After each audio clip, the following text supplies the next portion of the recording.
கும்பகோணம் காய்கறி மார்க்கெட்டில் மாங்காய் வியாபாரம் செய்தும் மூட்டைகளை தூக்க தொழிலாளர்களுக்கு உதவி செய்தும் மயிலாடுதுறை பாமக வேட்பாளர் ஸ்டாலின் மாம்பழ சின்னத்திற்கு வாக்கு சேகரித்தார். கூடுதல் விவரங்களை வழங்குவதற்காக நமது செய்தியாளர் கார்த்திகேயன் இணைகிறார். தேசிய ஜனநாயக கூட்டணியில மயிலாடுதுறை மக்களவைத் தொகுதியில பாமக சார்பில் போட்டியிடுகிற வேட்பாளர் ஸ்டாலின் இவர் தீவிர வாக்கு சேகரிப்பில் ஈடுபட்டு வருகிறார். அதாவது கிராமமாக சென்று தீவிர வாக்கு சேகரிக்கும் பணியில் ஈடுபட்டு வருகிறார்.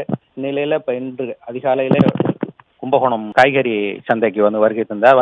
அங்க இருந்த 500க்கும் மேற்பட்ட கடைகள்ல வாக்கு சேகரித்தார். அதே போல அங்க சுமை தூக்கும் தொழிலாளர்களிடம் காய்கறி வாங்க வந்த பொதுமக்களிடத்திலும் தீவிர வாக்கு சேகரிப்பில் ஏற்பட்டார். அப்பொழுது அங்கு சுமை தூக்கு தொழிலாளர்களுக்கு உதவிடும் வகையில மாங்காய் மூட்டைகளை அவர்களுக்கு தூக்கி உதவியது. அதே போன்று அப்பகுதியில் உள்ள ஒரு கடையில் அமர்ந்து மாங்காய் உட்பட பல்வேறு காய்கறிகளை பொதுமக்களுக்கு எடை போட்டு கொடுத்தும் தீவிர வாக்கு சேகரிப்பில் ஈடுபட்டார்.